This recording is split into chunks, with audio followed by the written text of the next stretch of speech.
bertanya silahkan. Jangan yang canggih-canggih ya, yang di raise raise hand itu saya kok belum nemu ya, takutnya ada yang Saya mau tanya Ucil. ya, Mbak Nani Kristanto. yap. Saya sudah di kompleks saya 150 rumah, udah dapat grant dari Jepang atau apa 1 tahun dengan sampah berpilah-pilah begitu. Cuman dari 150 rumah itu kalau saya tanya sama tukang sampahnya, Bapak termasuk di antara kelompok 10 atau 15 orang yang disiplin memilah. Yang lainnya tidak. Nah, ini yang sebenarnya perlu belajar dari Nani dengan siawernya ini. Nah, Ya, 10% Memobilisasi berarti ya. orang supaya jadi seperti itu gimana? nih ya. Saya sih bisa bilang bahwa sekarang ini di tempat saya juga belum 100%, tapi kira-kira 70% sih sudah memilah lah ya. Nah, caranya gini, kita tuh punya organisasi. Jadi gaya organisasinya punya CEO, punya CMO, punya CFO gitu. Pokoknya dikasih nama keren-keren. Terdiri dari anggota bapak-bapak dan ibu-ibu yang volunteer mau lah gitu. Yang saya lihat orang itu mau memilah atau mau mengerjakan sesuatu kalau itu mudah buat dia. Jangan dibikin sulit. Akibatnya kami beliin setiap rumah kami beliin 2 ember putih yang tadi ada di gambar saya ya, ember putih itu. Ember putih itu pakai nomor rumah, Chris. Terus kalau satu dikasihin, dia taruh sampah organiknya di sana. Besok pagi dia taruh ke pagar. Kan diambil sama petugas sampah. Ditaruh, diganti sama ember yang bersih. Jadi nanti ember yang bersih dibawa ke tempat pengolahan, dikumpulin, dicacah dan seterusnya. Embernya dicuciin di sana. Oke. Jadi embernya 2 ya Nen ya? Embernya 2 setiap rumah dan ada nomornya. 2 kali sekian jumlah pemilahan. Iya, jadi kita punya 350 rumah tuh ya 700 punya embernya gitu ya. Oke. Nah, pada waktu sampai di tempat pengolahan sama petugas kan dibuka. Kalau masih kecampur dan sampai sekarang masih ada aja karena apa? Nyonyahnya udah bener, tahu-tahu anaknya yang kecil masukin botol ke sana gitu ya. Dan tidak dicek lagi waktu naruh di depan. Itu saya rasa kita emang mesti sabar-sabaran aja gitu ya. Begitu sampai di tempat pengolahan, kalau ada yang masih kecampur kayak gitu, maka si petugas akan mencatat dan dikasihin ke Pak Satpam yang keliling. Dia akan nyamperin rumah itu dan akan ngasih tahu, Pak, Bu, dia udah dikasih kayak selebaran gitu ya, dia mesti ngomongin apa gitu lah ya. Jadi dia akan bilang, Pak, Bu, ember putih kok masih kecampur sama plastik ya. Plastik kan harusnya tempatnya lain gitu. Nah, biasanya 1-2 kali itu akan tertegur lisan. Kalau dia masih bandel, kita udah punya form teguran tertulis. Nanti teguran tertulis itu pasti nyampe ke tuannya kan, ditujukan ke pemilik rumah gitu bahwa sampahnya masih nyampur. Kalau bandel juga, kita tulis di WA grup warga. Mula-mula sopan, bapak-bapak, ibu-ibu yang masih nyampur, tolong dong, ini fotonya ditaruh, tapi kan nggak kelihatan nomornya. Kalau masih bandel juga, apa boleh buat nomornya disebut di WA grup warga. Galak ya, tapi kalau nggak biasa mau lagi, nggak usah diambil sampahnya kali ya? kayaknya enggak deh, nggak sampai segitu. Kayak bahkan yang seingat saya tulis nomor itu nomor rumah kayaknya belum pernah kejadian sepertinya gitu ya.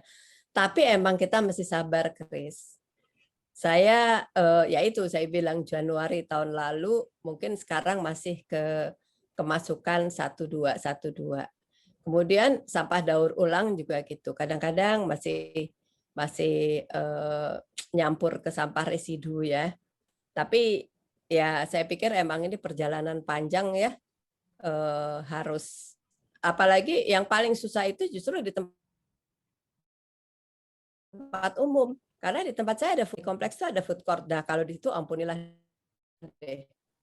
itu tukang sayur, terus apa namanya, warung-warung itu ya, ada warung makan kecil-kecil gitu buat pegawai-pegawai, buat karyawan-karyawan yang sekitar situ, itu lebih susah dari. Kalau rumah tangga menurut saya lebih gampang. Tapi kalau tempat-tempat umum gitu, saya cuman bilang plastik sama residu, udah nggak pakai organik, nggak pakai apa gitu. Itu Chris. Oke, Entah kuncinya itu kayaknya kira-kira ya, bisa leadership, diterapkan atau kayaknya enggak. leadershipnya perlu ada di warga itu. Iya, sama Nah, komitmen. benar, setuju. Perlu ada yang mau ambil risiko. Iya. Saya tuh kalau kalian datang, ada beberapa nama Nani karena itu nama sejuta umat kan ya, sebanyak banget orang namanya Nani. Tapi kalau mau nyari saya, bilang aja Bu Nani sampah, itu semua orang tahu. Nani galak gitu. Wah. Enggak, galaknya nggak terlalu, gue kalau di kompleks baik banget. Oke. Thank you, Nani. Oke. Oke, ini ada beberapa pertanyaan ya di chat box, tapi ada satu yang Endang itu, kenapa ya? Jadi Endang itu membuat kompos, tapi suka basah. Dia punya pupuk cair juga. Jadi saya Kayaknya yang jawab sih Lucy itu, bukan gue. saya tolong jawabkan.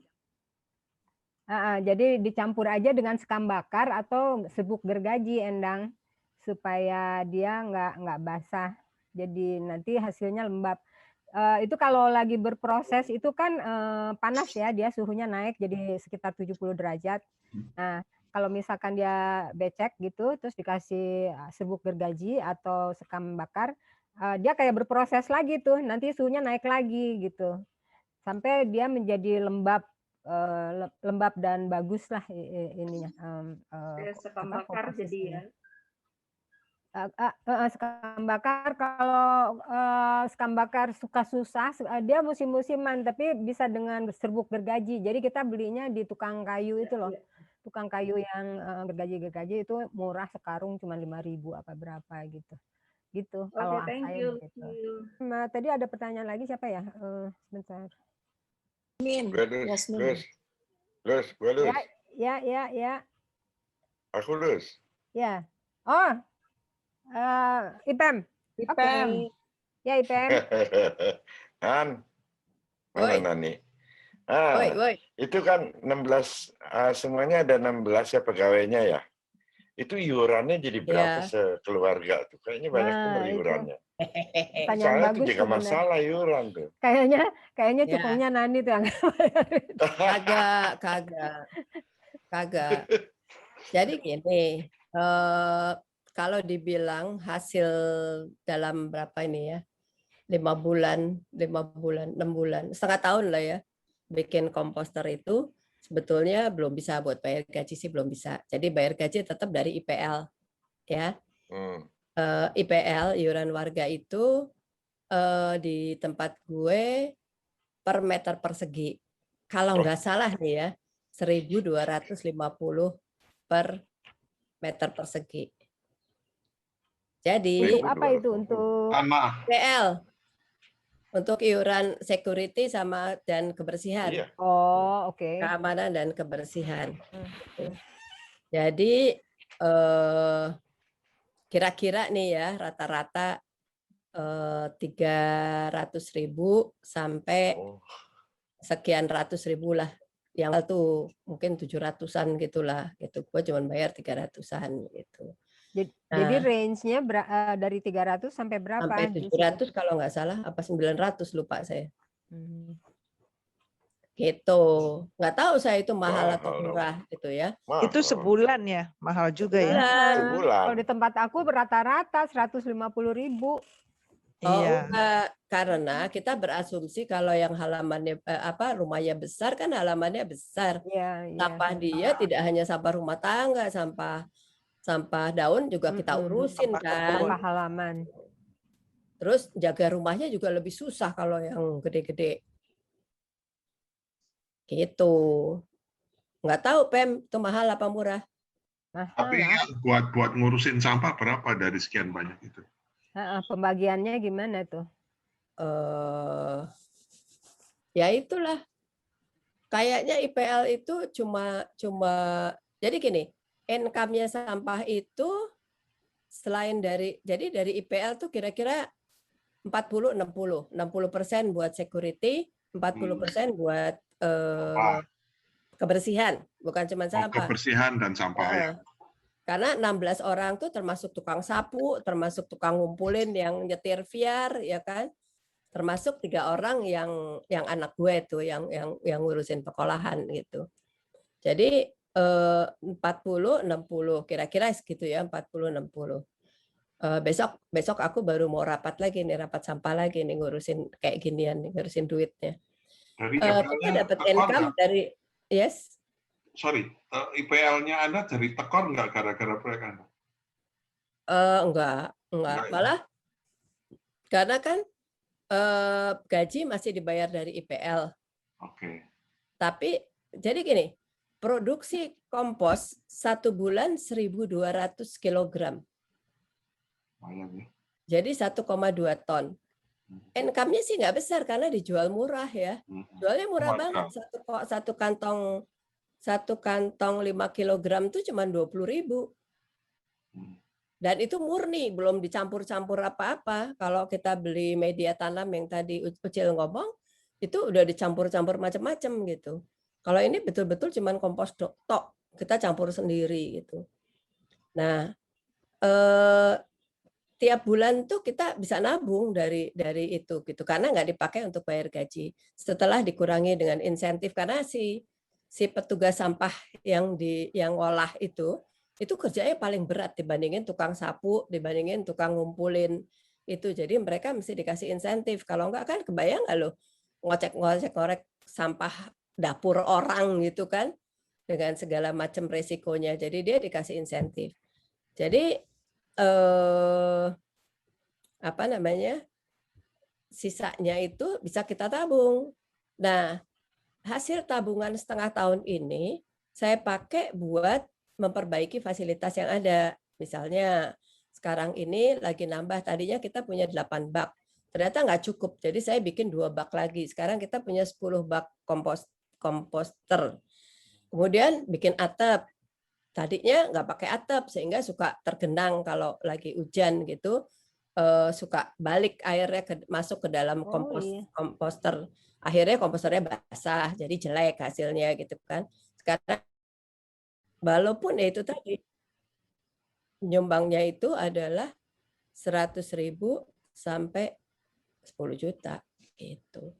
Jadi kalau ngandelin dari IPL aja nggak bisa, belum bisa lah. Saya sendiri belum ngerti gimana caranya membuat itu. Nah ini nggak tahu ya, urban farming itu baru mau banyak hasilnya nih. Kayak tadi ya pepaya, ada kita nanam anggur, nanam macam-macam baru mau hasilnya. Kalau itu bisa dijual, itu income lagi buat kita. Tapi hitung-hitungannya nggak bisa bisnis deh kalau kayak ginian. Saya benar-benar nggak kesana gitu mikirnya. Kalau bisa pertama kalau bisa berkurang yang dari ya ke TPA itu udah seneng. Kedua kalau itu bisa dimanfaatkan kembali, jadi nggak keluar dari kompleks kita nih ya, sampah kita hasilkan, kita olah, kita manfaatkan sendiri di dalam. Kalau bisa kayak gitu udah bagus gitu. Yang ketiga kalau bisa nambah kesejahteraan karyawan, alhamdulillah gitu. Memang ini paling efektif kalau dibuatnya di kompleks, karena seperti rumah gua kan lingkungannya kan sampingan dengan rumah perkampungan gitu ya. Itu agak susah gitu ya untuk ngajakin kayak gitu gitu. Ya, tapi kalau di kompleks gue yakin ini bisa dilakukan dengan efektif. Nah, itu kan di Jakarta kompleks-kompleks perumahan banyak sekali nih. Iya. Nah, yang menggerakkan, makanya tadi gue bilang paling bagus pemerintah harusnya dilibatkan gitu ya supaya ikut mendorong gitu. Sebab sampah di Jakarta ini setahu gue itu dikoordinir oleh kelurahan gitu. Iya, kelurahan itu memang dari pusat juga. Ya mungkin saya bisa sedikit tanya sama Ucil tuh dari TPS 3R di Jakarta dari berapa puluh yang jalan cuma 3 ya Cil ya? Ya itu 1, tapi ini saya punya pengalaman sama IPEM tuh waktu itu bos gue waktu di BPPT kita bikin satu semacam semacam ya kayak pilot project lah gitu, kerjasama sama Jakarta Selatan. Nah, terus kita ambil satu kelurahan namanya Kelurahan Keramat Pela. Jadi ada 10 RW di situ ya, 10 RW. Itu kan termasuk yang Jalan Bulungan, Mendawe gitu. Jadi itu kelurahan itu terbagi dua, yang rumahnya tertata sama daerah yang rumahnya cukup padat. Dari situ hasilnya cukup bagus ya, terus tapi ya begitu, jadi kita kan harus konsisten, harus kayak Nani gitu, harus committed terus, sedangkan kalau dari pemerintah tuh uangnya biasanya project based oriented gitu kan, jadi uangnya untuk project itu habis, ya udah kita berhenti gitu. Nah itulah pelajaran yang kita ambil dari situ. Nah terus itu lumayan loh ininya, efeknya. Jadi tapi lucunya kalau di daerah yang padat itu di situ kan banyak yang tukang tanaman, tukang apa, mereka tuh rajin bikin kompos seperti itu. Tapi kalau yang di daerah rumahnya tertata, rumahnya yang bagus-bagus, itu mereka aktivisnya tuh lansia gitu. Jadi mereka mendedikasikan diri untuk jadi aktivis gitu. Nah itu ya lumayan efeknya, bisa ngegaet siapa tuh yang punya Mong Ami, si Pak Widodo, terus bisa ya masuk Tempo, masuk Kompas gitu, kayak gitu-gitu. Cuman ya karena dana project di kantor ya nggak lanjut gitu. Makanya jadi kayaknya harus ada Kementerian Sampah di Indonesia ini. Sementara sekarang coba kalau pusat kan sampah cuma dipegang sama satu direktur di bawah kementerian, jadi udah turun berapa level, gimana mau itu ya si Nofrisal gitu. ya. Iya itu kan Nofrisal janji mau kasih mesin ayak ke gue, belum ngasih. Nah iya, terus di atasnya dirjen gitu. Jadi kita bisa ngebayangin seberapa efektif lah gitu sampah diatur di Indonesia itu gitu. Terus DKI itu kan tadinya Dinas Kebersihan dengan Dinas Lingkungan Hidup terpisah. Dinas Kebersihan punya lebih banyak power. Sekarang Dinas Kebersihan menjadi salah satu subdinas di bawah Dinas LH gitu. Jadi itu juga turun ininya. Tapi terus kemudian Bantar Gebang sekarang diberes-beresinnya bukan sama Dinas Kebersihan tapi sama Jakpro. Ada pemindahan pengelolaan. Ya seperti itu gambarannya. Sabta tadi ngomong-ngomong soal kampung ya. Saya sebelum pandemi itu kantor gue kan suka bikin CSR ya, ke mana-mana gitu, macam-macam lah gitu, lo tahu juga kan. Terus sejak gue sekolah CSR, nggak gue kasih itu CSR, semua gue pull. Jadi bikin pengelolaan sampah di 8 provinsi. Itu kampung, Sab. Jadi di mana namanya? Karena mereka perlu pendanaan awal kan. Di desa Tanjung Riau gitu ya, kampung banget gitu. Malah kalau menurut gue mendidik orang sekampung itu lebih gampang daripada gue mendidik di Tanjung Barat nih. Iya. Lebih gampang orangnya. Karena kan mereka perlu pendanaan awal aja ya. Contohnya gini ya. Bank sampah. Asal kita bangunin bank sampah kecil-kecilan 15 juta juga dapat lah gitu ya. Bank sampah itu kita kasih fasilitasnya, kita ajarin dia begini ini. Buat dia bank sampah itu jual sampah ke bank sampah dapat 5.000, 10.000 itu udah berharga banget. Ditabung bisa bikin sepeda udah seneng banget, udah bisa beli sepeda seneng banget. Di Tanjung Barat indah dong. Gua bikin bank sampah kan, ya Bu, kan cuma 5.000 perak, udah kasih aja deh gitu. Makanya aku nggak bikin bank sampah di di Tanjung Barat. Makanya kalau saya bilang tergantung lingkungan, lu assess dulu si stakeholders-nya tuh kayak apa gitu loh. Lu bikin assessment dulu, terus berapa banyak sampah lu, modelnya sampah lu yang banyak apa, siapa tahu banyak kantor di situ ya, sehingga sampahnya nggak banyak organik, baru lu bilang, oke, kalau gitu kita mau bikin begini. Saya bikin komposter karena Tanjung Barat Indah ini sok jadi kompleks yang hijau gitulah ya, yang ini sehingga banyak banget pohon. Akhirnya ya udah kita bikin komposter gitu kan. Tapi nggak semua harus itu, ya.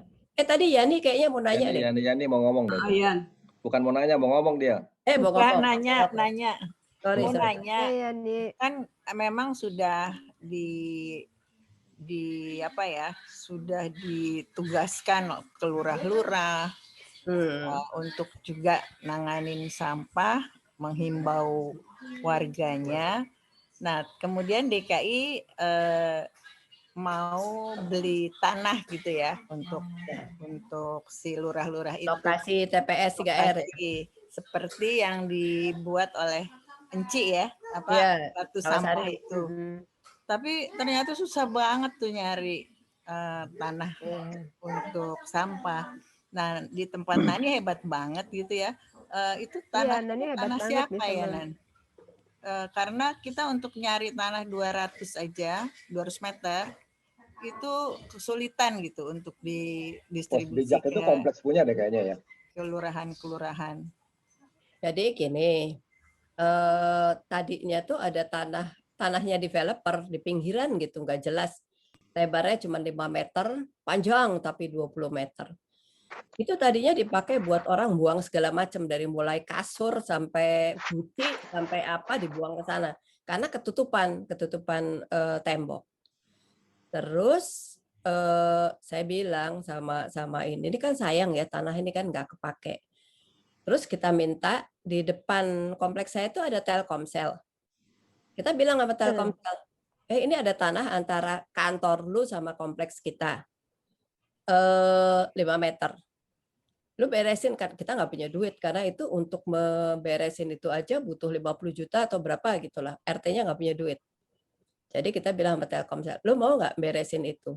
Jadi kan harus dibuang-buangin, di ini segala macam. Jadi kalau ditanya tanahnya itu tanah siapa? Tanah developer sih sebetulnya, tanah dibilang fasum nggak direncanakan buat apa-apa tadinya. Ya udah diklaim aja sekarang. Sekarang diklaim sepertiga dipakai buat pengolahan yang fermentasi tadi, makan maggot, sepertiga dipakai buat komposter daun, sepertiga lagi dipakai taman, gitu supaya gue pengennya yang namanya pengolahan sampah itu nggak kelihatan kayak tempat sampah, tapi banyak bunga-bunganya, banyak pokoknya ada tempat buat duduk-duduk, ada saungnya gitu, yang gitulah pokoknya gitu. Gitu Yan, jadi tanah developer itu. Luasnya berapa, Nan? 5 meter kali 20 lah, 100 meter persegi kali ya. Oh, ini ya, ringkes ya sebetulnya. Iya, dan makanya aku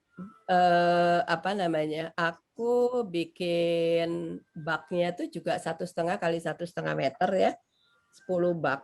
Tapi begitu ya, kiri kanan. Saya boleh tanya nih.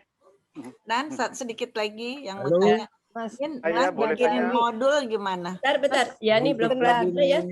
Bikinin modul. Modul apa? Ini dimodulin gitu bahwa untuk sekian rumah tangga ternyata bisa 100 meter persegi dan itu tadi tata kelolanya gimana gitu. Jadi paket YouTube gitu loh. Jadi kalau mau nyontek orang modul ini aja dikasih gitu, tapi syaratnya ada siapa yang komit di situ, siapa petugasnya gitu-gitu. Mungkin itu bisa lebih nirunya gampang gitu. Masalahnya ya, gue itu orang yang nggak percaya sama standarisasi gitu. Jadi aku pikir kayak pemilahan aja. Nggak semua loh bisa memilah persis sama seperti ini karena jenis sampahnya juga beda gitu kan. Misalnya gitu. Jadi tapi perlu ada, tapi kalau misalnya stepnya aja sih bisa. Seperti yang aku bilang Taman Sapta tadi, lu masih lihat ke kelurahan itu karakteristiknya kayak apa orang-orang. Nah, itu termasuk yang ada dijelaskan di dalam paket itu tadi maksudnya ya. Iya kalau basic-basicnya aja sih bisa. Iya itu maksudnya itu. Jadi kayak waralaba gitu. Gitu kan ya. Iya. Ya, jadi kalau Nani jadi semacam panduan umum gitu. Gue mau jadi narasumber, tapi kalau gue suruh yang bikin, males. Iya, Nan. Gini deh. Mungkin bukan Nani yang Gini bikin deh. nanti. Maaf ya. Enggak, Emang kita- begitu gue. Sapa gini. yang bikin Sapa. Ini sebentar ada Pak Mas Bidawi nih mau tanya dari tadi udah nunggu. Bangga. Silahkan. Nanti kita terusin ya, Yan. Idenya bagus, tapi nanti kita terusin. Iya. Ya, gini, sebelum Bidawi ngomong sedikit aja gue ngomong. Yan, kan DKI kasih sponsor cari anak yang bisa bikin videonya, gitu. Itu paling sekitar 20-30 juta. Bikinkan, nanti itu yang diperbanyak, disebarin gitu loh, Yan. Iya, setuju. Tapi ada manualnya juga kali ya yang TBI ini punya beberapa video ya. Kita punya yang namanya TBI TV. Ya, tinggal dikombin aja dan mungkin ada beberapa pernah lihat ya. Jadi kayak pemilahan tuh ada TV-nya sendiri, terus composting ada TV-nya sendiri, ada videonya sendiri, terus apa videonya, tapi masih belum integrated. Ya, makanya itu tugasnya si profesional tadi yang membuat itu terintegrasi gitu. Ya, boleh. Aku mah proyeknya Portuga Junior. Ya. Iya, udah lengkap sih di Portuga Junior. Ya, silakan Mas Bidawi. Pak Dr. Bidawi silakan. Oke, terima kasih ya. Assalamualaikum dulu semuanya nih. Waalaikumsalam. Jadi gini, 2 tahun lalu saya tuh didaulat jadi ketua RT gitu di komplek. Namanya Komplek 8, Lembaga Penerbangan dan Antariksa Nasional gitu. Di mana tuh, Jakarta, Bandung? Jakarta Timur, Pasar Rebo. Dekat Tanjung Barat. Oke. Jadi gini, kebetulan ada 3 lahan tidur di sana itu. 2 lahan itu di pinggir jalan dan tidak boleh dibangun karena itu adalah jalur hijau gitu. Itu lumayan luas gitu kan. Kemudian ada 1 lahan lagi gitu, ada di belakang komplek gitu. Itu juga lumayan luas. Ya kalau dihitung-hitung semuanya mungkin ada 1000 meter gitu. Wow. Tapi semuanya itu selama ini menjadi tempat pembuangan sampah. Tapi sampahnya sampah pecahan bangunan dan sebagainya. Campur gitu. Ya? Campur aduk. Nah setelah saya ini lalu saya ubah itu. Yang satu saya jadikan taman buah gitu. Jadi isinya aneka ragam buah-buahan gitu. Yang satu itu taman pertanian gitu. Yang satu itu belum dikelola gitu. Nah ini. Untuk menyadarkan masyarakat, saya memulai. Saya buat tong komposter, sudah saya bagikan 10 gitu. Tapi yang jadi masalah yang dibuang itu daun, batu dan sebagainya, kadang-kadang nyapu itu jadi satu tuh dibuang, masuk komposter gitu. Nah, itu juga permasalahan. Jadi masalahnya adalah edukasi gitu kan. Nah, itu yang ini gitu. Nah, punya terminal sampah gitu. Jadi kami itu rata-rata membuang sampah itu 3 kali. Paling tidak 2 kali dalam seminggu. 2 kontainer itu sampah itu. Nah, yang jadi masalah adalah sekarang saya dituntut gitu bahwa RT saya pertama menjadi percontohan dalam 1 RW gitu. Berikutnya menjadi 10 percontohan dalam 1 ini Pasar Rebo gitu. Nah, ini yang jadi masalah. Tamannya, Taman Buah dan Taman Toga alhamdulillah sudah terbaik se-Pasar Rebo gitu. Nah, ini. Jadi Kasudin LH sudah datang dan sebagainya. Akhirnya yang datang ke saya sekarang adalah tuntutan gitu kan. Tuntutannya banyak dari Kasudin gitu. Tetapi yang jadi masalah adalah dukungannya yang sangat-sangat minim gitu. Nah, ini gitu. Tapi saya akan bergerak bagaimana mengolah sampah ini menjadi percontohan gitu. Jadi menjadi model. Pertama saya ingin menjadi 1 model dalam 1 RT dulu. Jadi RT saya itu kira-kira 125 rumah gitu. Itu 1 komplek gitu. Nah, itu mau saya kelola gitu. Jadi 1. Dengan harapan 1 yang seperti yang tadi disampaikan, sesedikit mungkin sampah yang dibuang gitu. Nah, ini yang saya ini gitu. Cuman kadang-kadang gini, begitu sampah organik saya tumpuk di sana, yang terjadi apa? Paginya tiba-tiba ada orang buang spring bed gitu. Ditumpangkan aja di atasnya gitu. Waduh. Ini yang kadang-kadang agak ini gitu. Jadi sekarang saya mengelola 1 taman buah dengan toga gitu. 1 taman pertanian gitu. Yang sebentar lagi akan saya ubah menjadi taman hidroponik. Alhamdulillah tadi saya dapat bantuan dari Pertamina 25 juta untuk hidroponik gitu kan. Nah, itu. Kemudian ada kolam ikan. Jadi yang baik yang bulat untuk lele dan yang persegi untuk pelihara nila gitu kan. Jadi itu lumayan gitu kan. Nah, ini yang saya ini gitu. Jadi yang ini saya ke depan ke narasumber ini adalah bagaimana sistem edukasi kepada warga, pertama model dalam satu RT, kemudian satu RW, berikutnya satu kecamatan. Karena ini jadi tanggung jawab gitu kan. Kalau kunjungan PKK kecamatan dan sebagainya sudah sering, tapi rata-rata satu, Pak. Kunjungannya adalah panen bersama. Tapi kalau diajak nanam bersama susah gitu. Nah, ini itu. Nah, ini. Jadi bagaimana kira-kira sistem edukasinya gitu dan pengembangannya sehingga ini ke depan bisa berkembang. Mudah-mudahan secara ekonomi juga punya penghasilan dari sampah ini gitu. Saya kira itu dari saya. Terima kasih. Assalamualaikum warahmatullahi wabarakatuh. Waalaikumsalam. Nggak nanya kan ya? Sharing kan ya. Kalau menurut saya itu udah keren banget gitu. Tapi memang benar. Kalau masalahnya kan masalah kita bukan. Kalau di TBI itu ada farming, itu sebetulnya hanya ikutan gitu, akibat gitu ya. Tapi sebetulnya masalah yang mau ditangani masalah sampahnya gitu. Dan kalau bicara soal sosialisasi kayaknya mesti itu deh. Mesti sabar gitu. Khususnya masih panjang gitu loh. Supaya ya udah di Tanjung Barat juga ya saya nggak bisa bilang bahwa Tanjung Barat tuh kampung ya. Kira-kira menengah lah gitu ya. Orangnya juga berpendidikan, ada dokter, ada apa, ada segala rupa gitu ya. Tapi ya karena semuanya, jadi kalau misalnya pemilahan ya ember putih itu, kalau saya tegur misalnya, kadang-kadang saya sendiri yang tegur, Bu, kok embernya masih ada ini? Tahu nggak jawabannya apa? Aduh Bu, si mbaknya itu gimana sih? Udah saya kasih tahu loh, katanya gitu. Ngomongnya gitu sih. Saya bilang, iya Bu, boleh mbaknya yang bilang, tapi Ibu yang kontrol dong, saya bilang gitu. Jadi ya udah, mesti sabar. Makanya saya tadi bilang kalau di Tanjung Barat saya nggak galak kok, karena nggak bisa digalakin kalau kayak gitu tuh, gitu. Apa boleh buat gitu. Jadi kalau menurut saya sih nggak ada cara lain gitu. Dan kebetulan di kita tuh sekretaris RT-nya rajin ya. Jadi untuk sosialisasi itu dia sering sekali gitu bikin video, bikin spanduk, bikin apa, pokoknya yang itu tuh sering sekali gitu di update terus gitu. Jadi orang ingat karena kendor, misalnya kayak pemilahan udah berapa bulan kendor, nggak itu, ini harus mulai digalakin lagi gitu ya. Kenapa orang mesti rajin riset gitu loh? Kenapa ya orang sekarang kok ember putih isinya jadi berkurang?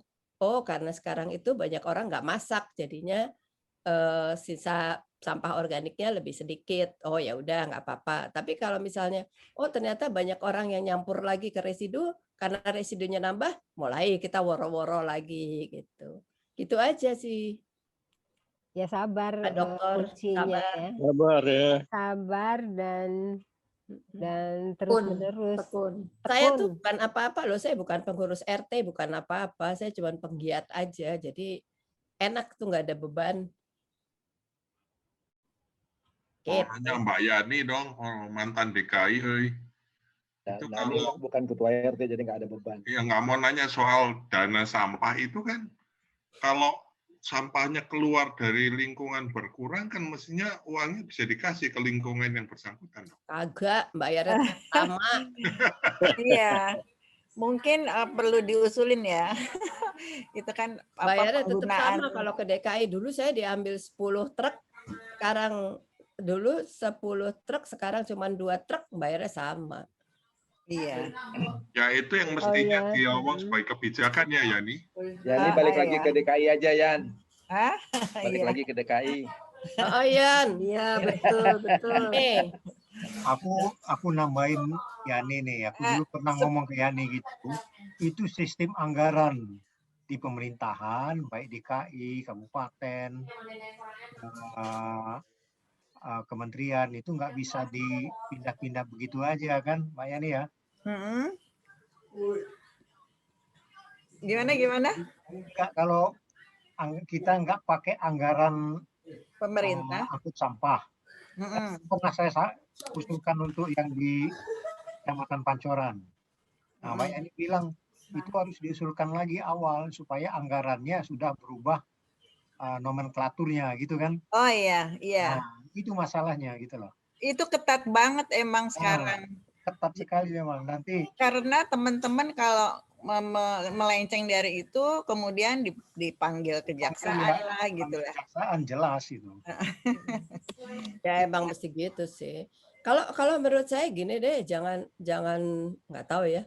Jangan jalan-jalain pemerintah terus gitu. Udah begitu adanya gitu kan. Kecuali kita ada di pemerintah ya. Apa yang bisa kita kerjain sebagai warga negara? Kalau menurut saya sih itu. Betul, Nani. Iya, Nan, itu lokasi seringkali menjadi hambatan karena banyak orang yang nggak mau dekat dengan tempat pengumpul.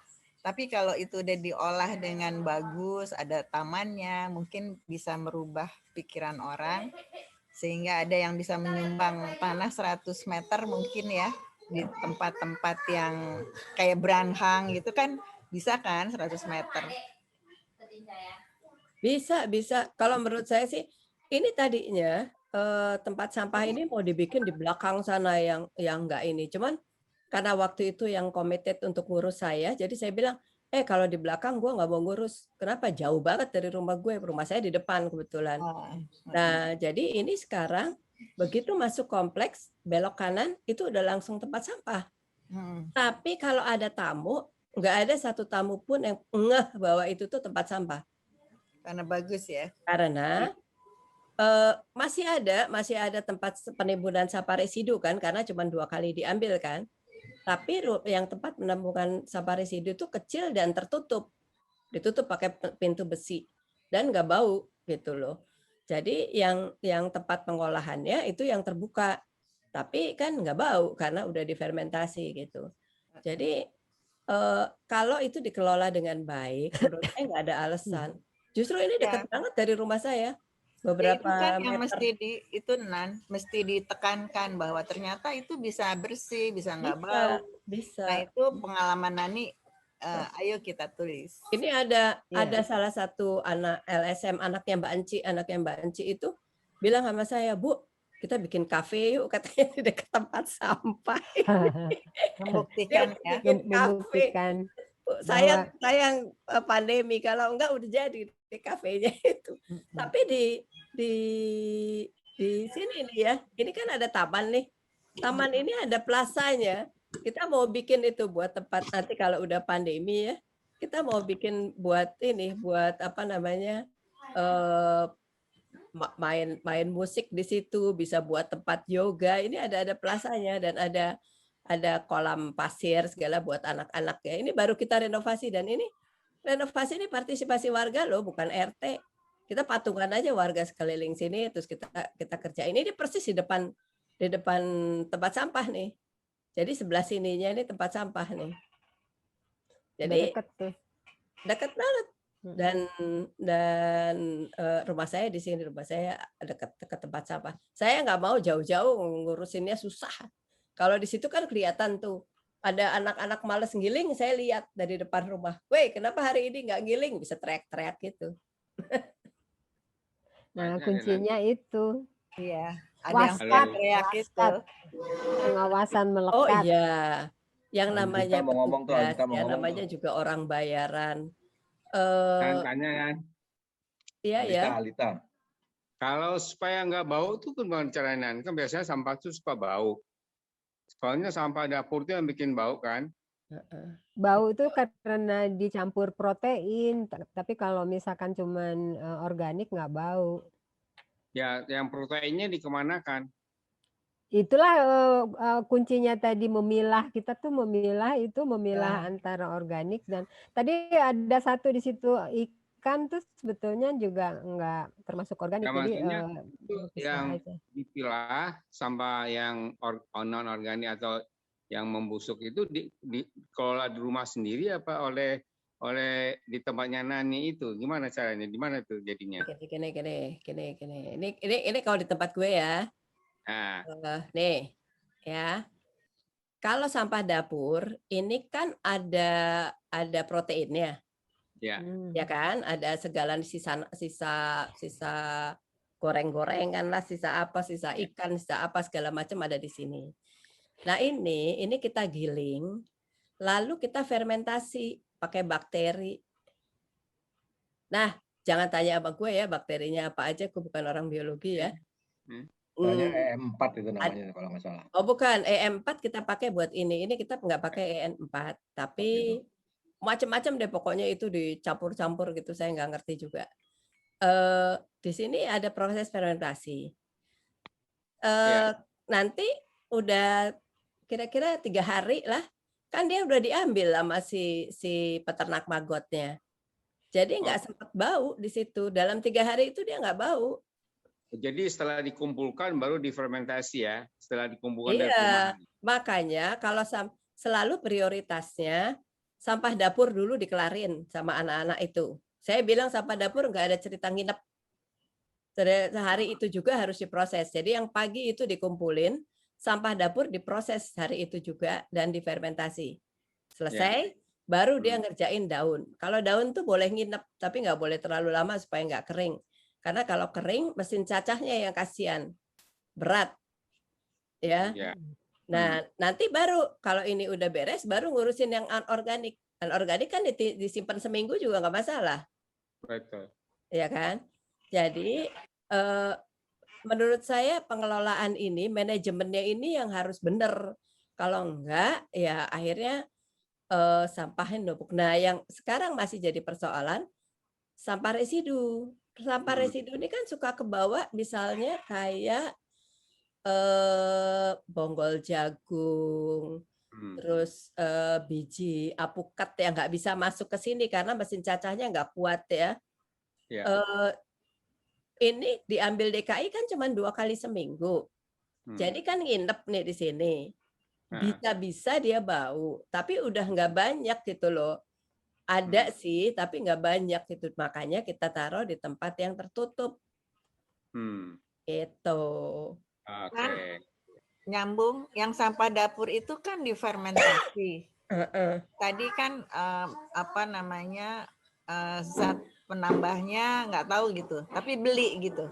Nggak bikin. Ada pakai yogurt, pakai molase ya. Terus pakai molase itu tebu ya. Terus apalagi paling ya? bagus pakai kefir, Nan. Aduh, kefirnya buat makan gue aja.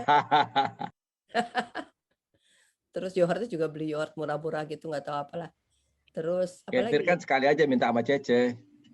Tapi kalau mau nanti gue bisa mintain deh. Gue saking nggak perhatian aja ke situ. Karena udah ada yang ngurusin itu.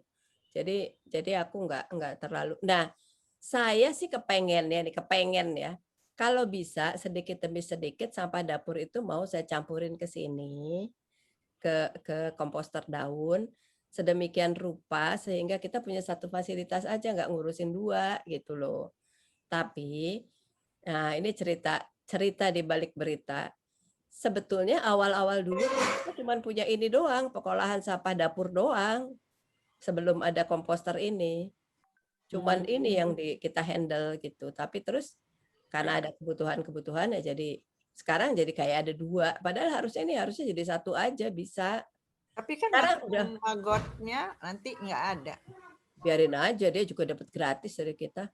Oh, nggak dijual ya? Enggak. Kalau kita jual ke dia nggak masuk juga di harga dia, kasihan juga. Dia juga petani biasa, bukan pengusaha gede gitu, bukan. Kita masih pakai kesian juga. Ya syukur-syukur diangkut ya. Udah bagus diangkut. Kita nggak keluarin duit, tapi nggak dapat juga. Ini kuncinya itu katanya bakteri yang ditambahkan itu, Nan. Jadi itu namanya reaksinya aerob apa gitu. Iya betul. Kalau Aerob. di Bella itu kalau yang namanya busuk itu bakteri pembusuk yang nggak dikontrol. Iya betul. Kalau di komposter ini kita pakai EM4 atau POC pupuk organik cair yang dihasilkan oleh drum yang biru ini. Gitu. Lindi ya, air lindi bukan? Bukan, POC itu lain nama lindi. Ya sebenarnya intinya emang lindi, cuman karena dari tapi organik bersihkan. itu. Ya, lindi itu kan kalau sampahnya tercampur yang di Bantar Gebang, tapi ini karena dari komposter dari organik aja, keluarnya ya VOC, tapi sebenarnya dia lindi juga. Kalau kotoran Bukannya sapi itu ya, kalau kotoran sapi itu kan bau ya. Nah itu disemprot sama komposter. Komposternya itu dibuat sendiri. Kebetulan saya ada anak dari TK Undip gitu ya. Dia bikinnya itu dari buah maja sama rebung ya, rebung bambu itu loh. Terus sama molasis. Jadi buah maja, rebung, molasis dikasih dari perutnya sapi, bakterinya perut sapi itu. Ya, itu langsung macam-macam nggak bau. Terus nggak bau, terus baunya sangat berkurang. Buah maja Baunya itu sangat apa berkurang. sih, Mas Abi? Buah maja itu seperti apa? Buahnya Buah maja itu hijau besar. buahnya seperti semangka, buahnya Ya, seperti semangka, tapi di kantornya pohonnya- Sokwandi ada pohonnya tuh, bisa minta. Itu Gajah Mada itu loh yang make dulu tuh. Iya, saya Udah sampai di balang, sana Pak, nanam, sampai nanam Ya. maja, sampai Saya nanam dulu maja. saya dapatnya dari Sokwandi dulu, saya tanam di Ciwidey. Macam-macam kok, macam-macam cara buat bioaktivatornya itu bisa macam-macam. Saya pakai E4 karena itu ada di pasaran, gampang beli online dan harganya juga nggak mahal, cuma 25.000 satu botol. 1 bulan itu cuma dapat pakai 2 botol, jadi cuma 50.000 modalnya gitu kan. Yang penting kayak tadi Ucil bilang, suhunya dijaga supaya 70 derajat ya. Terus kelembapannya dijaga. Jadi deh itu yang namanya. Lumayan kalau lumayan bagus, hasil komposnya itu lumayan bagus. Sekarang malah kita udah boleh jual keluar. Tadinya sih hanya boleh buat warga aja. Sekarang kita udah boleh jual keluar. Kayaknya pengen bikin toko kompos di depan situ. Iya udah bagus. Ya, beli Nan. Boleh, bagus, boleh packagingnya siapa yang mau beli, juga udah kontak bagus. saya aja. Tapi komposnya itu harganya bagus sekali itu, bisa berapa? 25 kilo 20.000 ya. 5 kilo 20.000 ya. Iya, itu 4.000 1 kilo kan. Iya. Kalau kita jual kompos sudah jadi itu cuma 800 perak. Oh ya. Iya, jadi kalau mau Itu kalau yang mau kotoran beli- sapi ya, tapi Mas kohe Abi? ya, kotoran hewan Iya. ya. 100% dari kohe, 100%. Karena Iya, yang kalau beli kohe lebih murah. Emang. Iya. Karena yang beli buat dijual lagi, kalau buat Yani buat dipakai langsung. Nah, tapi kan itu Franco Cariu. Jauh. Ya, tapi ya nggak sampai 3.000 lah. Mas Abi taruh dong di RF, pengen nyobain kohenya, katanya bagus. Aku kata mau Agus. loh kohenya sini. Agus Cahyana kan Jadi- langganan katanya. Jadi jangan itu aja, buah apa tuh kelapa itu apa namanya, kopior aja. Soalnya Kohe kohe juga. itu kalau dicampur sama kompos daun ini bagus. Ya, Iya. betul. Kohe berontakan. Masalahnya kohe itu makainya kan nggak banyak. Kohe itu kan makainya sedikit banget kan. Makanya. Kalau nggak panas dia ya. Panas. Enggak panas. Kalau udah jadi kompos nggak panas. Kalau yang masih mentah itu tanamannya mati itu. Kata tukang Ayo kohe. dong presentasi Mas Abi bikin kohe. Masih ada pertanyaan yang kececeran nggak? Nggak ada. Nggak ada. Belum ada yang tanya lagi. Ada tuh, saya tadi ngirim chat. Oh. Bu Linda. Apa, Lin? Bu Linda ini Iya, Linda ahli warga ya? Iya. Linda Oh, oke. Linda nggak kelihatan belum on Jadi videonya. tiap rumah perlu berapa tempat sampah untuk memilah-milah Berapa pertanyaannya. tempat sampah, karena kan satu untuk organik ya, yang mau diproses, yang lainnya gimana? Ini aja nih. 4. Ini aja nih, Lin. Lu punya satu buat sampah organik. Kemudian satu kayak kardus kayak apa plastik kayak apa terserah buat yang daur ulang. Itu bisa dicampur plastik, logam, kaca, kertas ini semua ditelan sama pemulung nih. Kalau nanti berhubungan sama pemulung nih telan karena ini semua laku di bank sampah. Nah, lalu satu kantong kecil buat sampah B3. Obat lah, apalah segala macam. Lalu satu kantong lagi buat residu. Jadi bagi 4 aja udah. Standar dunia juga 4 kayaknya. Oh, kalau di Jepang 32, Om. Ya, aku tahu Jepang paling. Makanya kita diajarin orang Jepang. Wah, bingung ini kayaknya percuma diajarin. Nah, belum kalau di kita rumah ke saya ada 18. 8. Kalau di rumah saya ada 8 nih. Iya, tapi kan Nggak usah kayak gini lah.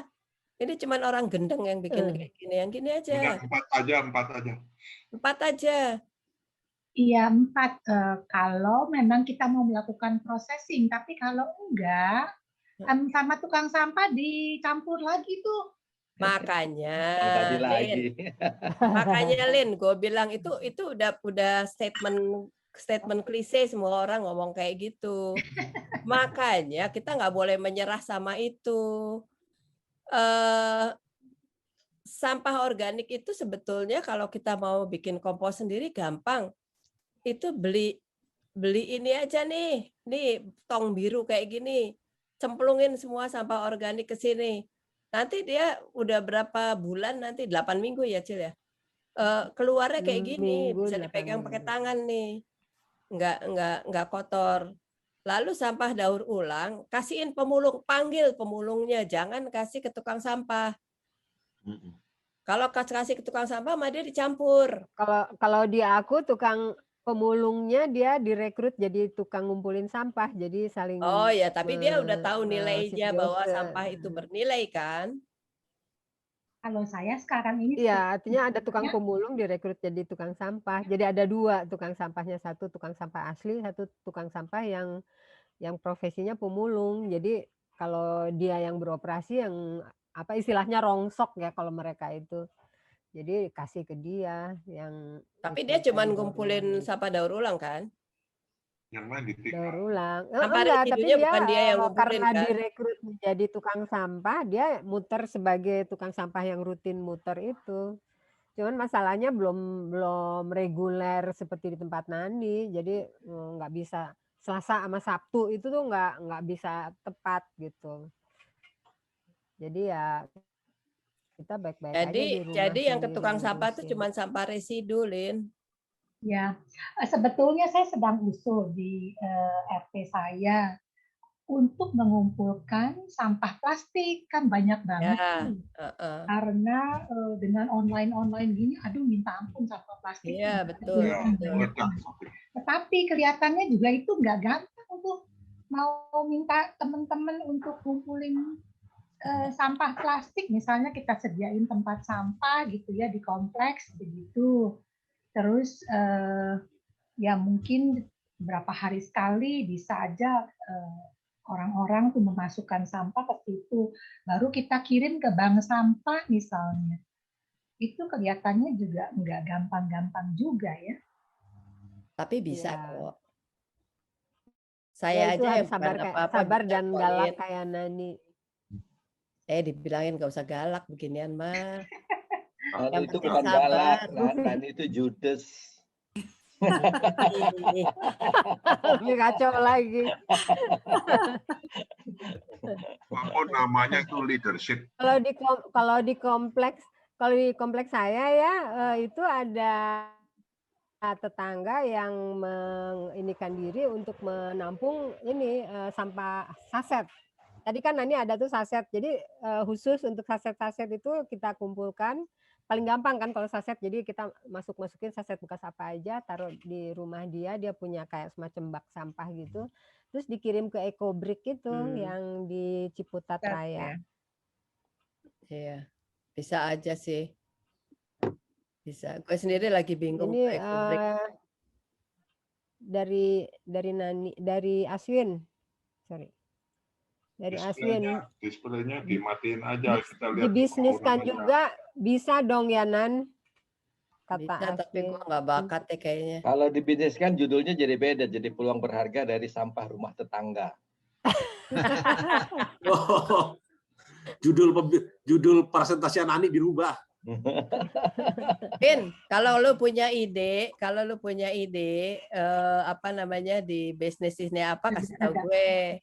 Tapi gue sendiri kurang kreatif kalau untuk urusan gituan. Bener nih, pensiunan kayak kita ini mesti ngurus-ngurus kayak gini nih.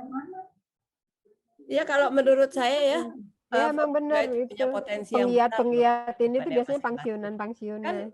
Pasti punya kapasitas untuk ngajak teman-temannya, tetangganya. untuk ngurusin yang kayak ginian gitu. Ya, boleh lah terserah. Saya mendukung. Jadi alhamdulillah tadi pagi itu kan kita ambil yang daerah terpencil dulu lah gitu. Yang sudah ada off-takernya. Jadi dia betul-betul mengedukasi masyarakat untuk mengelola sampah itu menjadi pelet. Nah, peletnya dibeli oleh PLN untuk co-firing. Itu sampahnya nggak dipilah-pilah ya? Segala macam sampah. Jadi tadinya, ini udah 5 tahun yang lalu ya, kita melakukan uji coba itu. Jadi tadinya terus terang aja, kita itu nggak punya uang.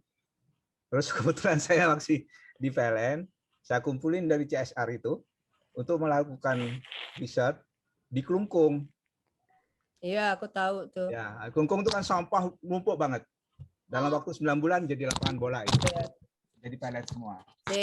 Hanya Klungkung tuh pernah cerita sama saya. Ya.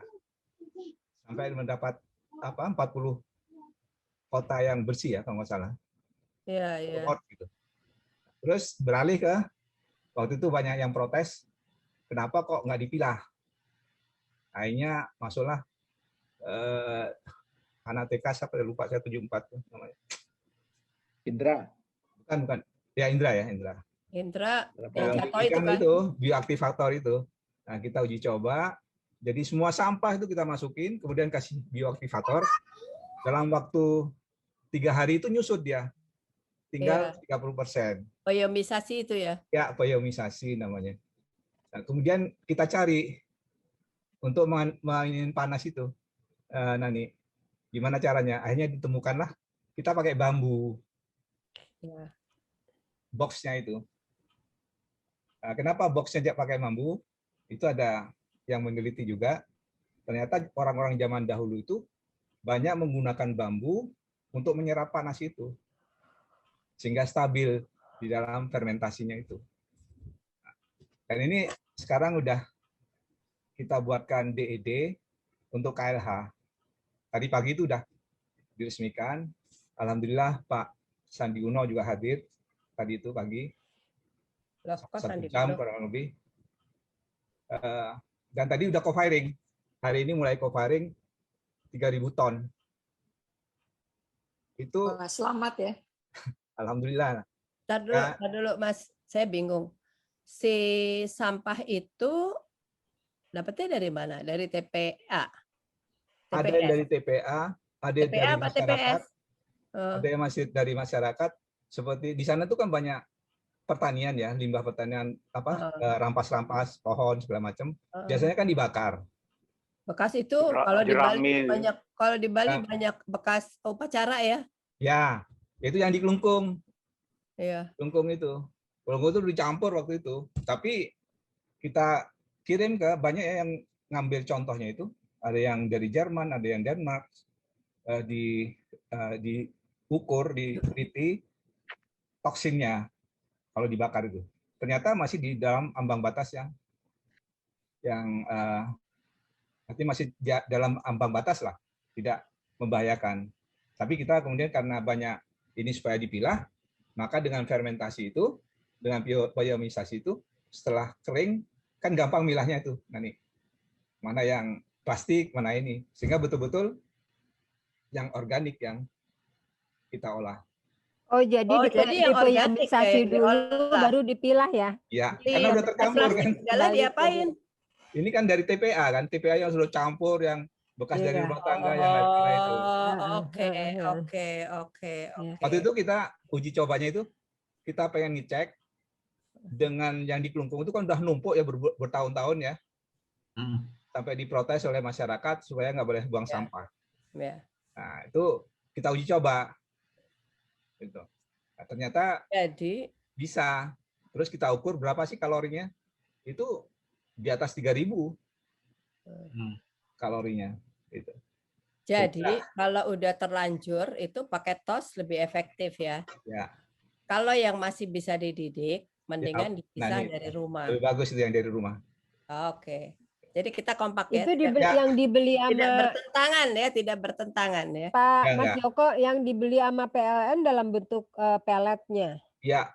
Jadi sekarang memang waktu itu anak saya itu mau masuk ke Jakarta, jangan dulu lah, pinggiran dulu, hanya Kelungkung. Kita carikan sponsor, kemudian terus terang aja waktu itu sponsornya kemana-mana nggak dapat duit.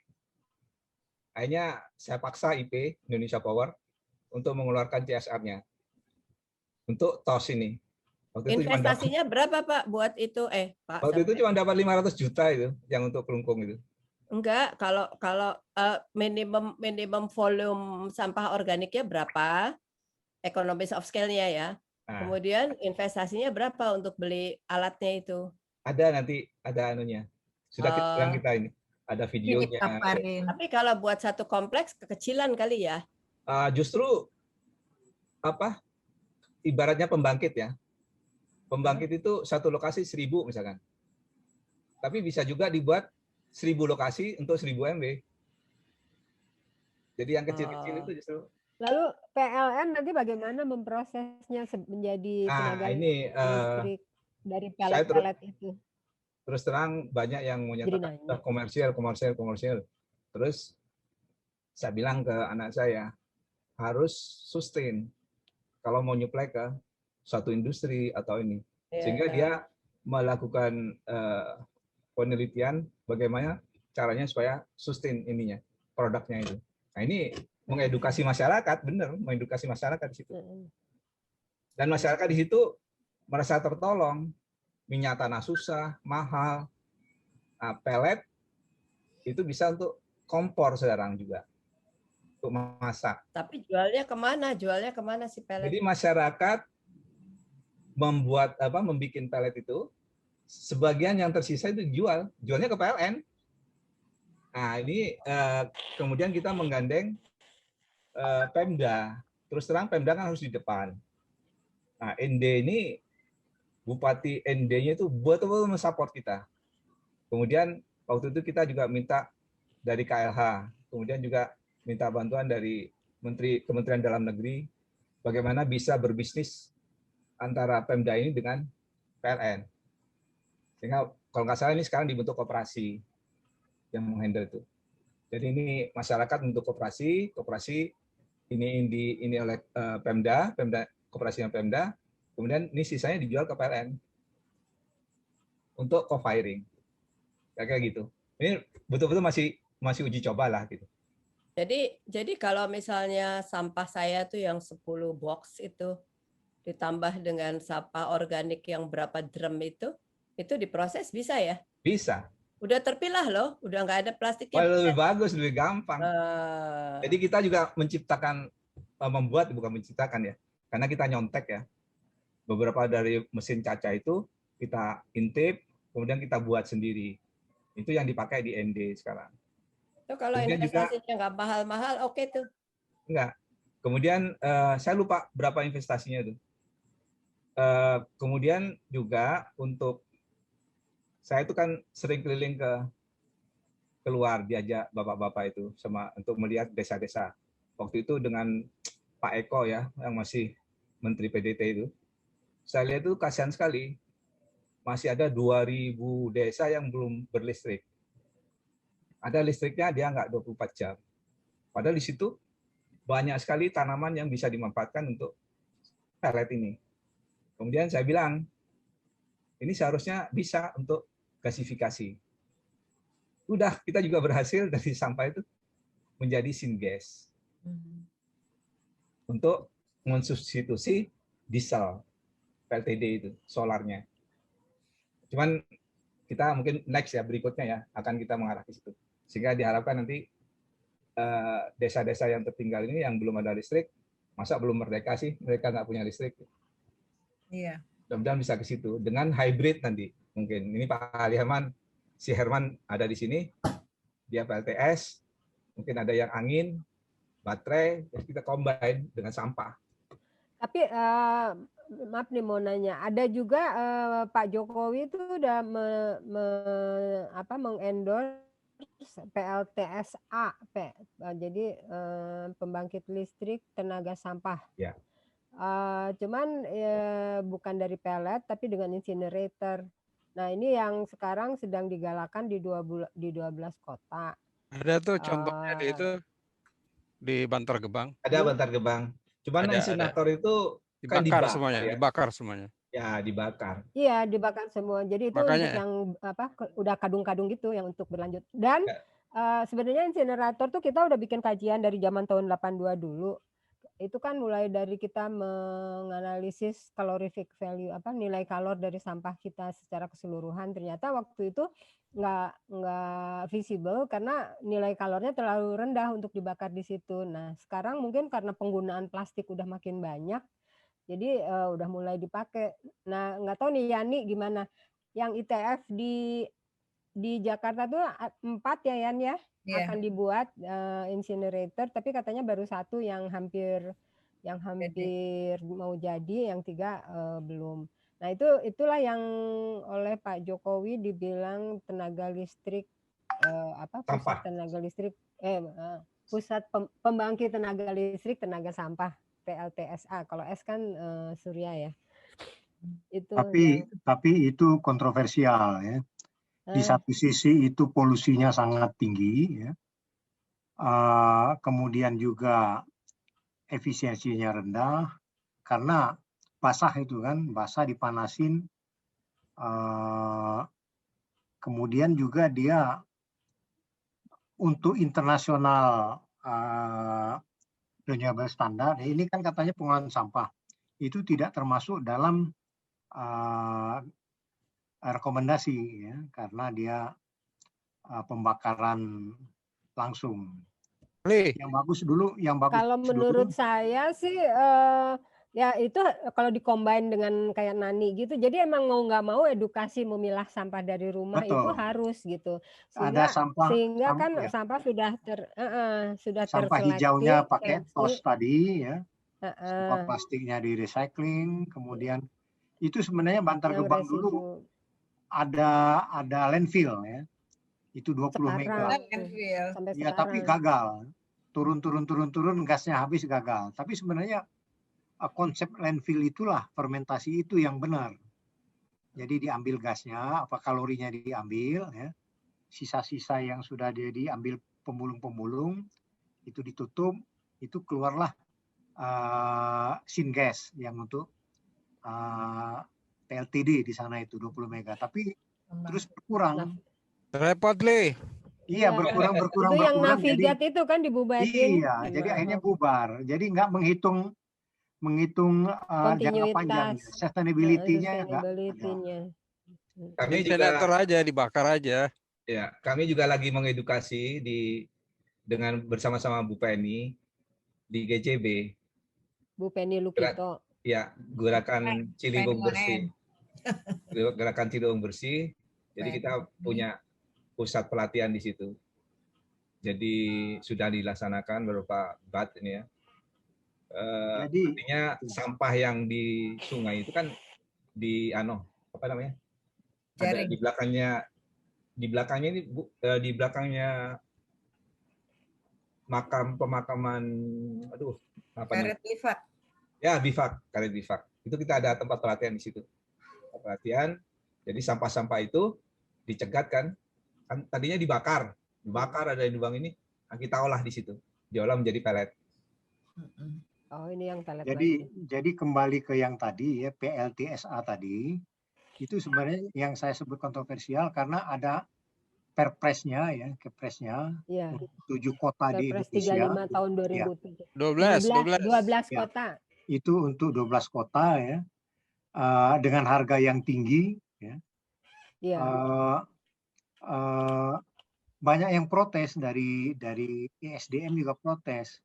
Ini ngolah sampah dia sudah dapat 500.000 misalnya ya, tipping fee-nya per kubik. Kemudian minta listriknya dibeli harga tinggi ya, di atas 13 sen. 13 sen itu berapa itu sekarang? 1.800 rupiah per kWh lebih. Jadi sangat-sangat tinggi. Jadi waktu itu PLN nggak mau terima ya. Jadi terjadilah ada penekanan salah satu direksinya jadi dimarahin ya. Iya, karena dia dianggap ngelawan Perpres. Padahal itu memang nggak benar ya. Kalau mengolah sampah katanya ya, saya mendukung direksi tersebut. Kalau mengolah sampah ya olah aja sampahnya, jangan dibuat listrik. Karena apa? Karena begitu sampah tersebut diolah, nilainya ya per kWh itu sudah 1.500 kalau dibuat listrik.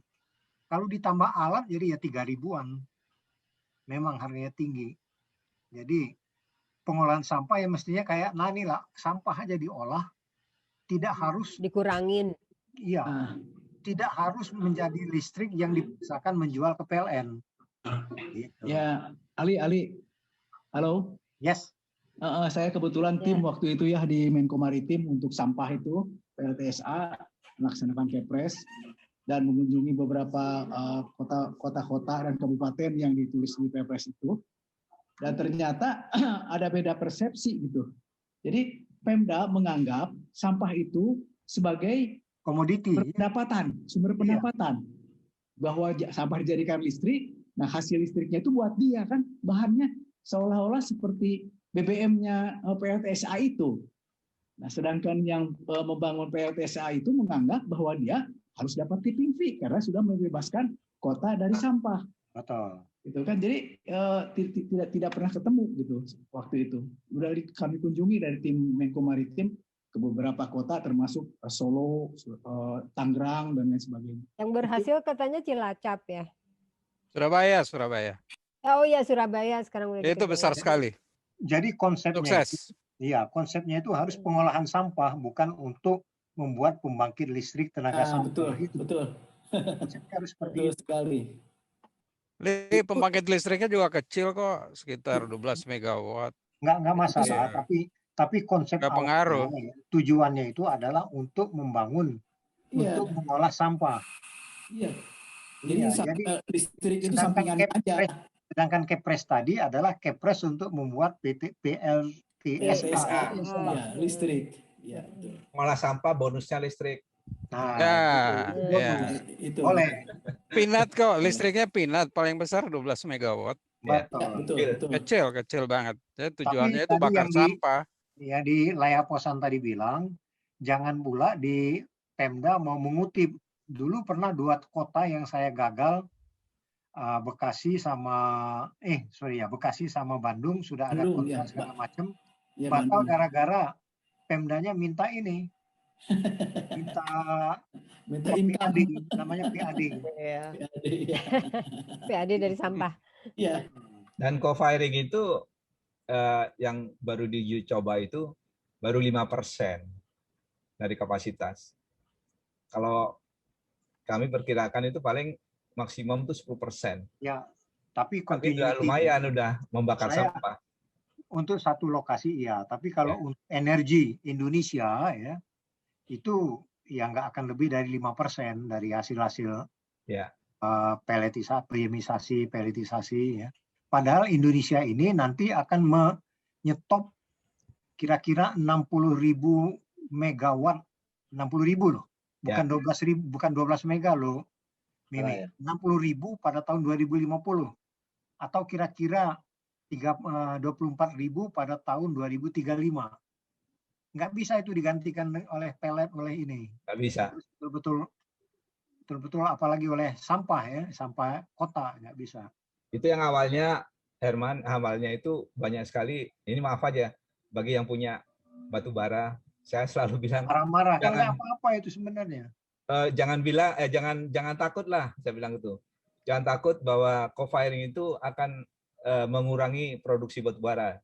Nggak mungkin lah. Paling 5% sampai 10% co-firing itu dengan sampah. Tapi kalau untuk full sebagai perbandingan ya, di Ropa itu adalah di ND, Kabupaten ND ya. Pembangkitnya 2 kali 5 kalau nggak salah. 2 kali 7. 2 kali 7 ya. Sama 2 kali 14. Itu sampah seluruh pulau Flores itu baru bisa dikumpulin untuk sustainability tanpa batu bara untuk PLTU itu. Tapi sampah seluruh Pulau Inde. Cuma 5%. Iya, kalau untuk 100% nggak bisa. seluruh sampah Pulau ND baru bisa. Itu cara mainnya. Jadi nggak bisa, memang nggak bisa 100%. Jadi ntar kita coba di Gorontalo, Mimi jadi gubernurnya. Siap, kita bantu. Nah, Tim Gorontalo itu suksesnya deh Mimi jadi Sebetulnya gubernur. sebetulnya itu sampah organik itu jangan dibakar. Sampah organik itu dipakai untuk pupuk. pupuk. Betul sekali. Supaya Manfaatnya banyak. produktivitas nasional. Sekarang ini ketahanan pangan kita parah udah. 8.000 ton tuh per hari. Jakarta Iya. gimana mau ngumpulnya ya? Bakar aja udah. Kalau yang organik jangan dibakar, jangan dijadikan apa-apa, jadikan pupuk. Setuju. Produktivitas nasional gitu. Sekarang ini Mustahil parah itu banget pekerjaan ini. mustahil. Semua impor, semua petani impor. itu katanya petani itu loh. Petani Nggak mustahil lah, memang asal mau tidak. ngajarin aja. Setuju tuh Pak, setuju Pak. Tapi Cil, kembali waktunya ke tuh tinggal 17 menit, Cil. tapi kembali ke ini udah Nani. 9.43. Jadi Ya. cara Nani inilah yang harus kita teruskan. Ngolah sampah dulu. Setuju. Tadi kan Ayo. Nani Kalau tadi yang kita mau, bilang. kalau yang mau bikin di kompleks Kalau mau energi tentuin. terbarukan ya, kalau mau energi terbarukan itu jangan yang menghasilkan karbon juga. Kalau kita bakar sampah itu menghasilkan karbon tetap aja. Betul. Jadi pakailah, jadikanlah pupuk, jangan dijadikan listrik. Kalau dijadikan listrik, gas rumah kacanya makin parah. Nanti tahun 60 kita nggak bisa zero emission. Percaya deh. Di Singapura. Singapura Ini. dibakar itu semuanya. Lah ya itu salah sedikit. Itu Terus salah. hasil pembakarannya tuh dibuat pulau. Udah susah lah mau dipilah-pilah di Singapura, siapa yang mau kerja? Ada. Bakar sama dia. Ya kalau Berhasil Singapura, kok. incinerator emang dia Ya. ininya yang Seluruh dunia karena itu pakai incinerator. sebenarnya nggak polusi karena kan chimney-nya itu tinggi Tangkap. dibuat sedemikian rupa jadi nggak polusi sebenarnya. Intinya sih incinerator itu cocok untuk daerah yang lahannya sempit gitu jadi untuk di kota-kota di Singapura metropolitan cocok. pakai Iya, New York dibakar juga itu. Ucil.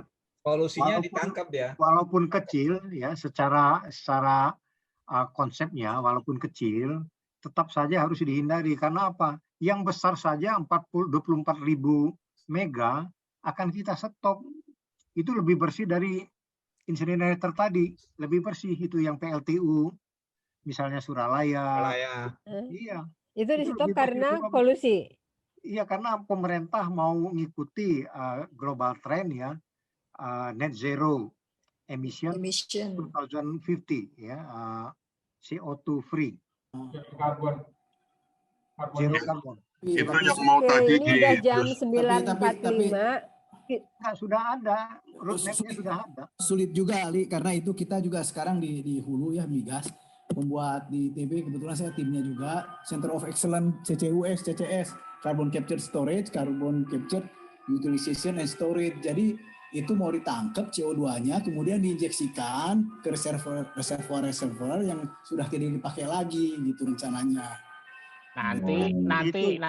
Nanti itu jadi mahal sehingga listrik jadi mahal.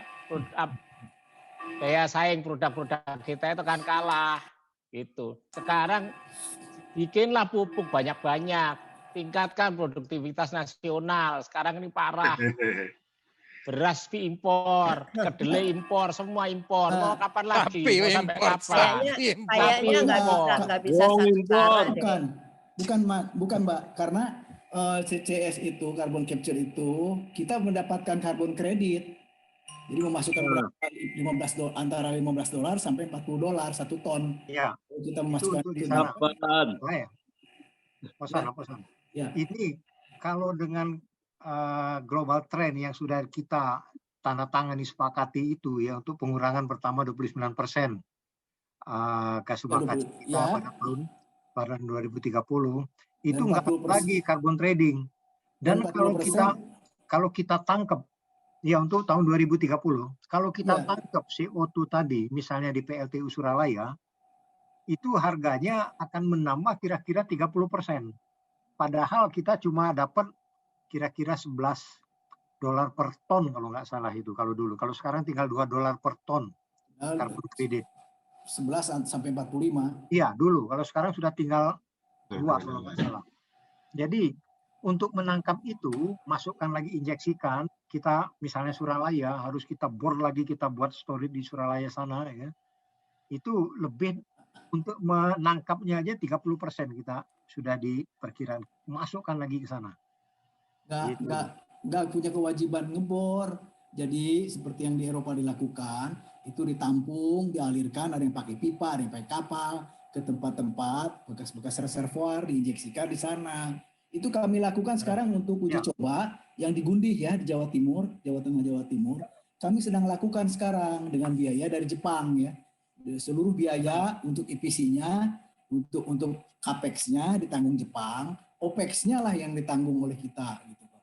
Ini sebagai contoh aja. Betul itu karena sudah ada sumurnya di sana. Kalau misalnya Surabaya ya, itu sudah kira-kira 4 kali saya ngajar, saya tantang juga ya orang-orang itu ya, termasuk ini sekarang sudah juga ada keluar tren untuk carbon capture di PLTU. Itu PLTU itu kita membangun FGD aja itu sudah harganya 10% dari biaya per KWH. Nah, kalau kita membangun untuk fasilitas ya karbonnya itu disalurkan, dipipakan, itu ya 30% tadi. Whatever, apa mau dibawa pipa, apa mau dibawa drilling setempat. Nah, jadi ini topik sendiri nih, Gaby. Betul. Kita itu ya. Kita itu sampah rumah nih, sampah rumah. Kita punya waktu sampai jam 10 ya, Gaby ya. Iya, menonton bola nih, bola bentar lagi. Cil, 1 menit. Pengolahan sampah. Iya. Teman-teman, kayaknya terima kasih banyak banget jadi insight yang masuk ke saya gitu ya hari ini. Saya cuma mikir begini, sepertinya kita nggak punya satu solusi deh untuk masalah sampah ini gitu. Jadi bukannya semuanya lalu dibikin listrik, semuanya dibikin pupuk, semuanya dibikin apa. Kayaknya emang ada porsi-porsinya gitu ya. Di daerah-daerah tertentu mungkin dengan cara dibikin pellet dan sebagainya itu cocok. Di daerah tertentu mungkin kayak saya dibikin sederhana aja, dibikin pupuk, lalu dimanfaatkan. Saya pikir itu juga tetap bermanfaat. Jadi mungkin ada satu yang message gitu ya, yang saya pikir dengan adanya pertemuan ini, kayaknya kita mesti sama-sama concern soal masalah sampah ini, sama-sama peduli gitu. Mau dijadiin apapun terserah gitu. Tapi pokoknya yang ke TPA itu berkurang, itu aja gitu, supaya kita tuh nggak, karena TPA tuh betul-betul nggak bisa diapa-apain gitu kalau udah. Jadi seandainya ya dengan TOS itu masalah TPA bisa diselesaikan, nah yang belum ini kita selesaikan mulai dengan pemilahan dan seterusnya. Kalau saya pikir sih kayak gitu. Ada satu tadi, aku mau tanya satu lagi masalah sampah. Masalah B3-nya. Aku mau racun tikus ya, tikusnya lari, racunnya masih sisa. Bingung mau dibuang kemana itu? Iya. Kalau saya tanya ke dinas, mungkin Yani bisa menjelaskan ya. Tapi kalau saya tanya ke dinas LH, itu dibuang kemana? Dia bilang ada tempat pembuangan khusus. Tapi sampai hari ini saya bilang, saya minta tolong dong diambil ke rumah atau kasih tahu deh kita mesti setor itu kemana. Sampai hari ini tuh nggak ada penjelasan gitu. Betul. Sehingga yang saya lakukan, kalau itu sampahnya nosokomial yang infectious, saya minta untuk dikumpulin di dalam kantong, lalu kita titip ke rumah sakit. Karena rumah sakit pasti punya insenerator buat itu kan, karena itu persyaratan untuk bikin rumah sakit gitu. Titip ke rumah sakit. Tapi yang lain-lain itu akhirnya jadinya dibuang sama-sama dengan residu. Nggak benar juga. Harusnya ada, menurut Pemda harusnya ada gitu. Tempat pembuangan B3 khusus gitu. Ini kita nggak ngomong pabrik ya, ngomong rumah tangga ya. Rumah tangga kalau pabrik. Karena kalau kayak di kantorku, di bengkel-bengkel itu kayak sampah oli segala udah ada yang ngambil gitu. Ada kalau di industri itu nggak jadi masalah. Yang masalah itu kan rumah tangga gitu. Nah, ini yang barangkali Yan nitip ngomong, barangkali perlu disosialisasikan B3 ditindaklanjuti kemana. Kalau B3 sebenarnya kan solusi, udah Gaby. Kalau menurut saya B3 itu ranahnya udah lain. Jadi kementeriannya juga udah beda gitu. Peraturan-peraturannya juga udah beda. Ini sebenarnya yang kita omongin ini semuanya sampah rumah tangga atau solid waste, sampah perkotaan gitu. Jadi kita sebenarnya tapi kan ada B3-nya di situ. Iya, masalahnya jadi tadi gitu. B3 sampah dari B3 rumah tangga. yang ada di dalam sampah rumah tangga. Iya, betul itu. Sampah rumah tangga tetap ada B3-nya, dan menurut LH itu ada tempat pembuangannya sendiri dan mereka punya pengolahannya sendiri. Tapi gimana caranya, misalnya kayak tempat saya lah, dari kompleks sampai ke mereka tuh gimana caranya gitu loh. Nah, ada solusinya. Sati, Ruli sebetulnya mau cerita mengenai B3 yang carbon free, yang pakai teknologi dari Rusia. Itu barangkali bagi yang berminat nanti dilihat sama Ruli deh. Jadi dia pakai namanya pembakaran plasma. Aku nggak ngerti kayak apa, tapi katanya dia punya prototipenya di Indonesia. Berarti nanti perlu sesi terpisah ya? Iya, kemarin itu aja. Sesi bulan depan. Info yang saya tahu, B3-nya itu disetor ke Dinas Lingkungan, kemudian mereka bawa ke Cibinong. Di Cibinong itu ada satu pool gitu yang untuk Jabodetabek sebagai tempat. PPLI. Cilengsi ya, dari Cilengsi. Katanya begitu. Nanti biayanya coba saya cek $100 per lagi. ton. Nanti aku cek lagi. Oke.